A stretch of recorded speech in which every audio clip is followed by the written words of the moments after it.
Waaqayyoo isiniif haa baay'atu. Akkam ooltanii, akkam yoo nageessanii, amiin. Galateeffamuun amala isaa kan ta'e Waaqayyo uumaan keenya kan galatoomeef kan ulfaate nuuf haa ta'u. Ati keenya dubaroo Maariyaam, qulqulloonni ergamootaa, toloonniif raajanoon, duukaa bu'oonniif wareegamtoonni aba Waaqayyo isaaniif kennitin hundumtuu kan galatoomaniif kan ulfaatan nuuf haa ta'an. Akka eeyyama Waaqayyootti sa'a kana keessatti kan waliin barannu mata duree barnoota keenyaa kan ta'u soomaa fi boo'ichaatiin gaddaatiinis gara kootti deebi'aa. Jecha kana kan argannu raajii Iyyu'eel boqonnaa 2 lakkoofsa 12 irrattidha. Jecha kana kan dubbate raajiiwwan xixiqqoo keessaa tokko kan ta'e Iyyu'eelidha. Innis kan inni dubbateedhaaf namoota abdii kutatanii, namoota Waaqayyo waliin wal lolanii, namoota mana Waaqayyoo keessaa bahanii Waaqayyoon irraanfateera, Waaqayyoon itti araaramuu hin danda'u jedhanii namoota abdii kutataniidhaafidha. Kaayyoon lallaba kanaa, kaayyoon barumsa kanaa, maalummaan soomaa, maalummaan gaddaa, maalummaan gaabbii galuu maal akka ta'e hubannee gaabbii deebinee soomaan cimnee aaltuu mootummaas akka taanuudhaafidha. Yaa saboota Waaqayyo, waqtiin keenya amma keessa jirru kun waqtii soomiidha. Maaliidhaaf soomnaa? Maal immoo irraa argannaa? Bu'aansaa maalidha kan jedhu waliin baranna. Waaqayyo icciitii duukaa bu'ootaadhaaf kan ibse, raajotaatiin kan gargaare, icciitii isaa kan ibsuudhaaf fedhaaf jaalala nuuf haa ta'u. Raajii Iyyu'eel boqonnaa 2 lakkoofsa 12 irratti akkas jedha. Ammas Waaqayyo akkas jedha.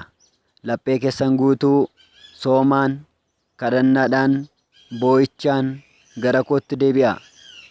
Uffata keessan malee laphee keessan hin tarsaasinaa. Waaqni keessan, uumaan keessan, ifamni isaa kan baay'ate, eekamsi isaa kan fagaate, jaalalli isaa kan isin irratti baay'ate, hammeenyi isaas kan fagaatedhaatii gara kootti deebi'aa isiniin jedhaa jedha. Yaa saboota Waaqayyo, gara Waaqayyootti deebi'uun barbaachisaadha. Waaqayyoon amanuun barbaachisaadha.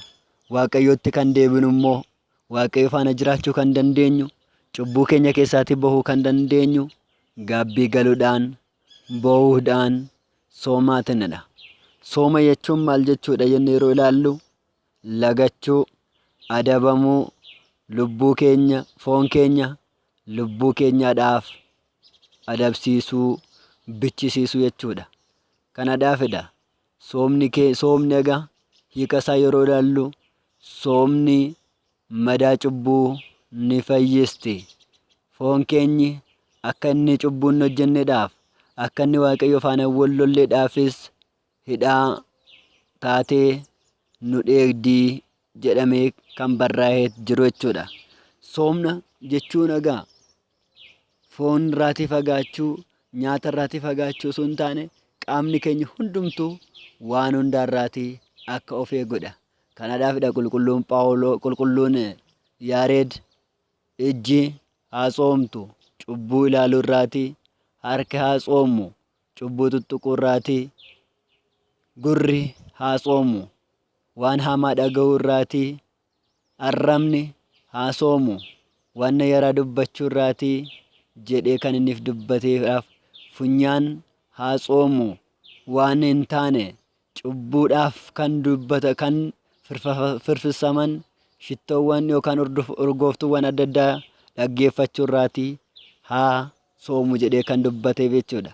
Yaa saboota Waaqayyo, sooma jechuun egaa bara kakuu moofaa keessatti seerri hundumtuu osoo nuuf hin kennamin dura abbaa keenya qulqulluu Addaamiidhaaf kan dubbatame hin soomii yookaan immoo hin nyaatiin kan jedhudha.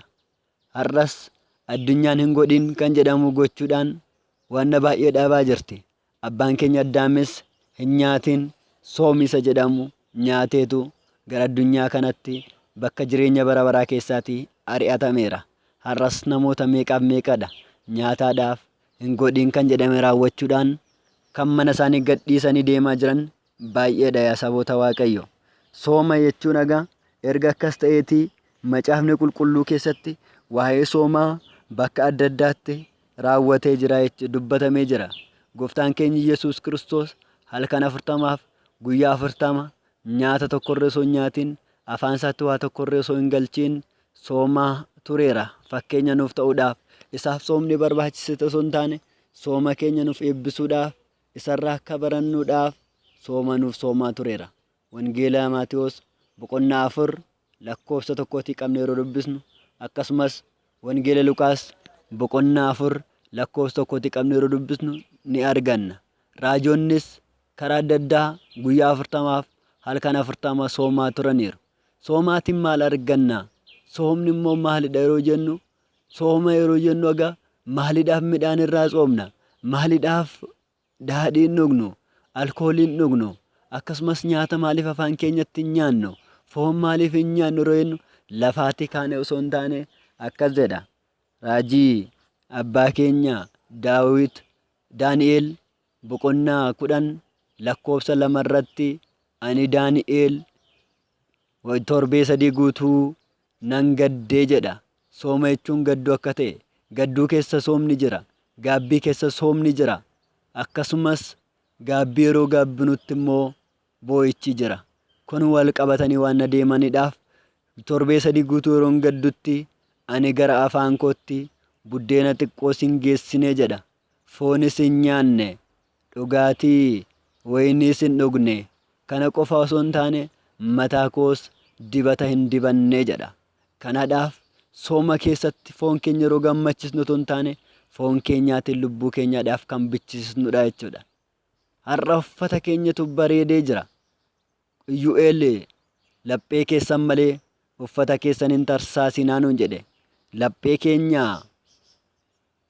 haaduudhaan halbeedhaan akka tarsaasnuudhaaf miti.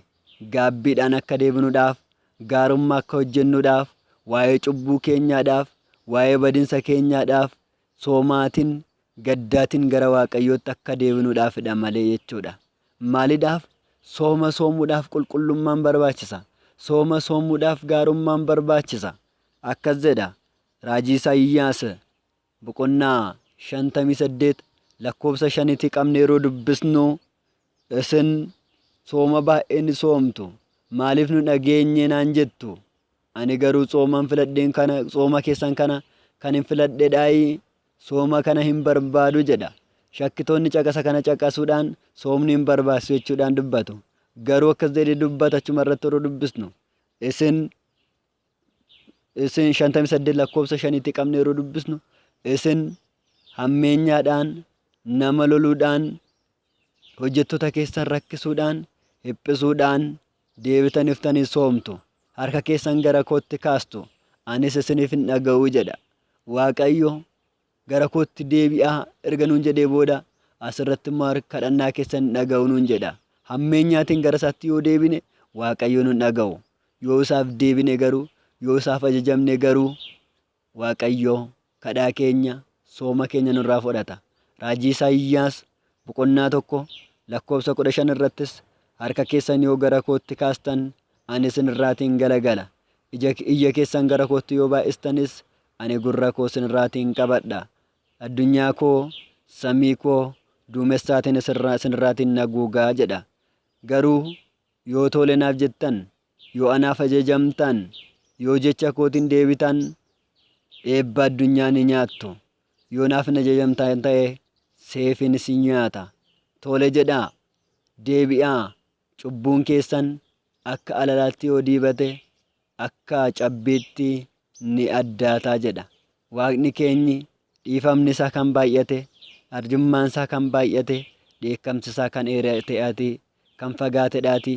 Gaabbiidhaan deebinee boo'ichaatiin gara Waaqayyootti akka deebinuudhaaf fedhaaf jaalalsa nuuf haa ta'u.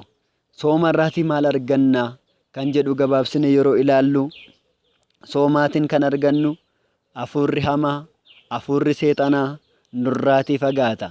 Hafuurri hamaa ni gubata. Hafuurri Waaqayyoon itti dhiyaata. Wangeela Maarqos boqonnaa 9 lakkoofsa 29 soomaa fi kadhannaadhaan yoo ta'e malee hafuurri akkasii hin ba'u jedha. Wangeela Maarqos boqonnaa 2 lakkoofsa 20 irrattis ni arganna. Kanaadhaaf iyyuu hafuurri hamaa ba'uu kan danda'u, hafuurri hamaa nurraa fagaachuu kan danda'u soomaa fi gaddaatinidha jechuudha. Inni kan biraa soomaatiin maal arganna? Yoo soomne maal fayyadamna? Yoo jennu icciitiin dhokate nuuf mul'ata. Namoota nyaatanirra, namoota dhuganirra, namoota fedha foonii isaanii nyaatanirra bareednee miidhagnee argamna jechuudha. Raajii Daani'el boqonnaa 2, boqonnaa 3 akkasumas boqonnaa 10 guutuu isaa dubbisaa. Daa'imman sadan Sidiraaq, Misaaq, Abdanaagoo warreen jedhaman booji'amanii Faarsi Baabiloon yeroo deemanitti biyya amantaan hin jirre, biyya Waaqayyootiin namoota hin beekne gidduu yeroo deemanii jedha. Sana keessatti ijoolleen kun sadan mana mootummaatti muudamanii mana mootummaa keessatti akka barnoota baratan ajajamani. Jarreen kunis barnoota isaanii baranna, ogummaan isaanii fayyada malee nu miidhu, garuu hojii isaanii kan hin hojjennu jedhanii hundeeffatan. Yaa saboota Waaqayyo, buddeenaadhaaf bakka adda addaa amantaa keessan kan hin fakkaanne keessa warreen jirtan jirtu. Buddeenaadhaaf deemuun hojjechuun cubbuu hin qabu, garuu aan isaan hojjetan Waaqayyo faana kan nama wal lolchiisu hojjechuun garuu orkaadha.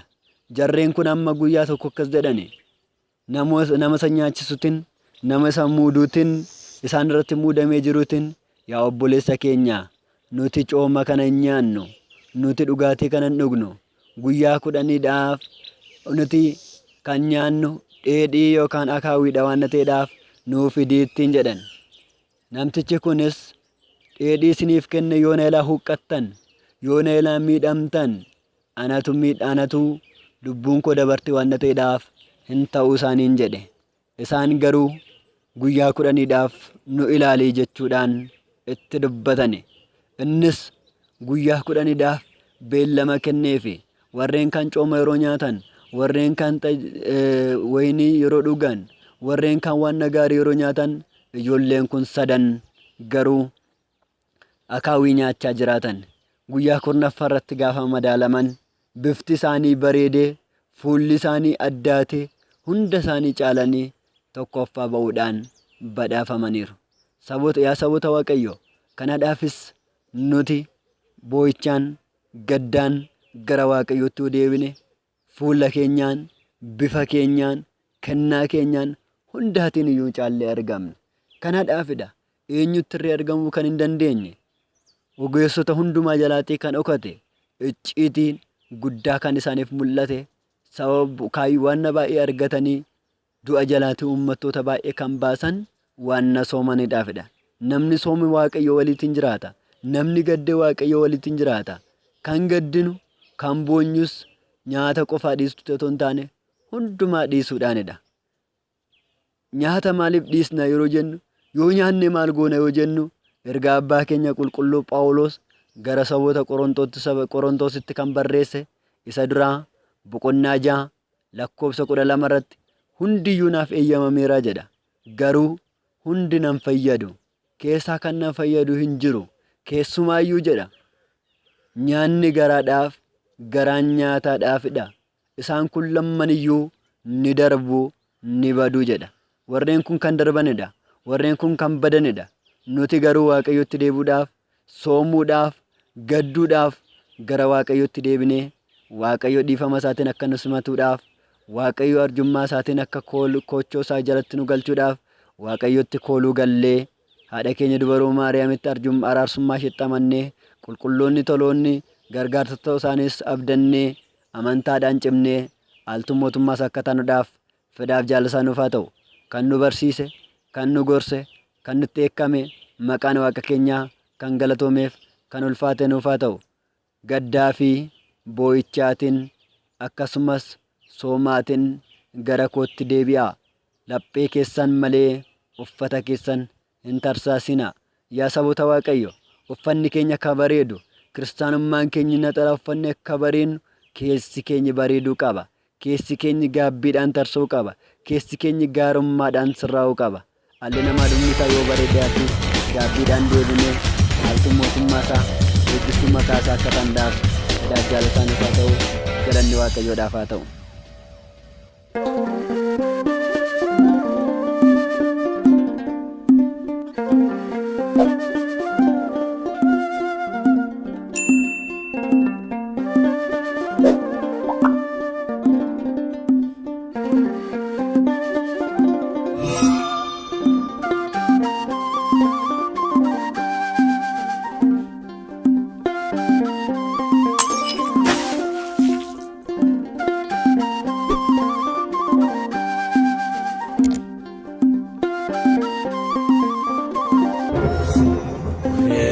Amantaaboti injijjiiramne galma eebbifamtu hin moofamne Maariyaam sidaa ergoon qulqulloota